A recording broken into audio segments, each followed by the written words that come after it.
علاقے کے لوگوں نے یہ منظر اپنی آنکھوں سے دیکھا جسے دیکھ کر ہر کسی کی روح کانپ اٹھی۔ خان صاحب وہی خان صاحب جن کی دولت اور رتبے کی مثالیں دی جاتی تھی پورے ایک ہفتے سے غائب تھے۔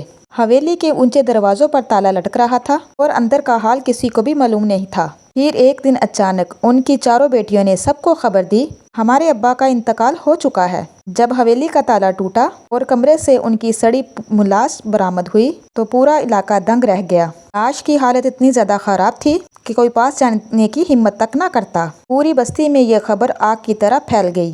لوگ آپس میں کانافوسی کرنے لگے، کیا رئیس لوگ بھی تنہا اور بے مول مرتے ہیں؟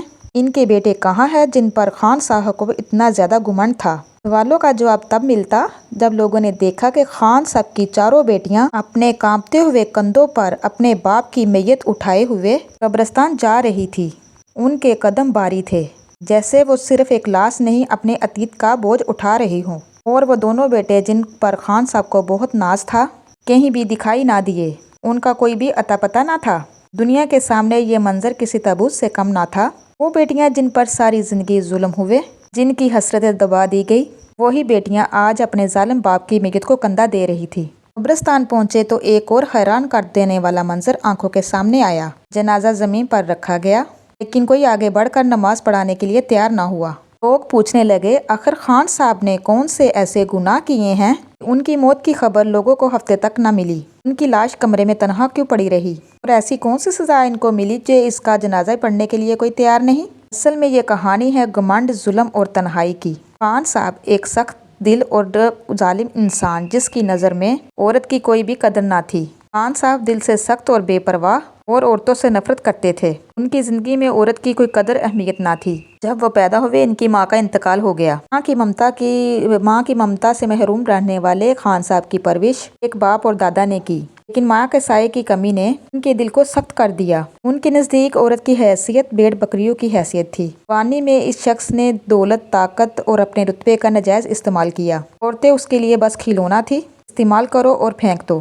اس کے والد کو احساس ہوا کہ انہوں نے بیٹے کی تربیت میں کمی کر دی، مگر تب تک بہت دیر ہو چکی تھی۔ والد کے انتقال کے بعد خان صاحب کو پوری آزادی مل چکی تھی۔ اس نے ایک غریب اور معصوم لڑکی نصرت سے نکاح کیا۔ نصرت سیدھی سادی اور خوبصورت لڑکی تھی۔ خان صاحب کو یقین تھا کبھی وہ اس کے کاموں میں دخل اندازی نہیں کرے گی۔ شادی کے 1 سال بعد اللہ نے اسے 2 جڑواں بیٹیوں سے نوازا۔ نصرت کی خوشی کا ٹھکانہ نہ تھا، پر خان صاحب کے لیے یہ جیسے قیامت تھی۔ وہ غصے سے پاگل ہو گئے اور نصرت کو بے رحمی سے پیٹنے لگا۔ الزام یہ لگایا کہ بیٹیاں تیری وجہ سے پیدا ہوئی ہیں۔ نصرت درد سے تڑپتی رہی اور اپنی آنکھوں بھری آنسوؤں سے اللہ سے دعا کرتی رہی، اپنے گناہوں کی معافی مانگتی رہی، صبر کرنے کی توفیق مانگتی رہی۔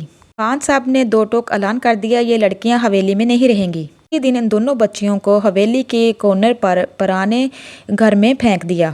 یہاں ایک بزرگ نوکرانی تھی، ان کی پرورش کی اور ان کا خیال رکھتی تھی۔ نصرت چوری چھپے وہاں جاتی، اپنی بچیوں کو ملتی۔ بچیاں اپنی ماں کو تو پہچانتی تھی لیکن اپنے باپ کی صورت سے انجان تھی۔ 2 سال بعد نصرت پھر امید سے ہوئی، دن رات سجدہ کرتی رہی، اللہ پاک مجھے بیٹا عطا کر دے۔ اس بار ان کی دعا قبول ہوئی۔ اللہ نے پھر انہیں 1 نہیں 2 بیٹے عطا کیے۔ خان صاحب کی خوشی بہت تھی۔ وہ فخر سے کہتے کہ اب میرا سر بلند ہے، اللہ نے مجھے بیٹے دے دیے ہیں۔ بیٹیاں تو منحوس ہوتی ہے۔ بھی نصرت کو علم ہوا خان صاحب بیٹیوں سے اتنی نفرت کیوں کرتے ہیں۔ اصل جن لڑکیوں کی زندگی انہوں نے برباد کی تھی، انہوں نے خان صاحب کو بد دعا دی تھی، اس کی بیٹیاں ہی ایک دن اس کی عزت کا جنازہ نکالے۔ یہی خوف خان صاحب کے دماغ پر اس قدر حاوی ہو چکا تھا کہ ہر بیٹی انہیں مصیبت لگتی تھی۔ وقت تیزی سے گزرتا گیا۔ کبھی ان کی بیٹیاں کبھی حویلی کی آنگن میں آتی تو وہ غصے سے گرجتے، میری نظروں سے دور لے جاؤ۔ اسی طرح اللہ تبارک تعالیٰ نے پھر اس کو 2 بیٹیاں عطا کی۔ یہ پریشانیاں دیکھتے ہوئے، دکھوں کو جھیلتے ہوئے آخر اس کی خان کی بیوی چل بسی۔ کچھ ہی لمحے بعد نوکرانی بھی انتقال کر گئی۔ حویلی میں ان 2 معصوم بچیوں کے علاوہ کوئی اور عورت نہ تھی۔ خان نے حکم دیا، آج سے تم حویلی کا سارا کام نوکروں کی طرح کرو گی۔ بیٹیوں کی آنکھوں سے آنسو جھلکنے لگے پر انہوں نے انکار نہ کیا۔ ان کے دل میں بس ایک چھوٹا سا سکون تھا، اسی بہانے شاید ابا کے قریب رہنے کا موقع ملے۔ وقت گزرتا گیا۔ جب بیٹوں کی شادیاں کی تو خان صاحب نے ایسی شادیاں کی کہ سب حیران دنگ رہ گئے۔ 100 روپیہ بہا دیا گیا بیٹوں کی شادیوں پر، لیکن اپنی بیٹیوں پر 1 پیسہ تک خرچ نہ کیا۔ ان کی بیٹیاں پھٹے پرانے کپڑے پہن کر جیتی۔ ان کی زندگی کا سب سے دردناک لمحہ تب آیا جب خان صاحب نے صاف صاف کہہ دیا، تم دونوں بارات میں قدم تک نہیں رکھو گی۔ کیا کہیں گے یہ منحوس لڑکیاں کون ہیں؟ تم دونوں کو اپنی بیٹیاں مان ہی نہیں سکتا۔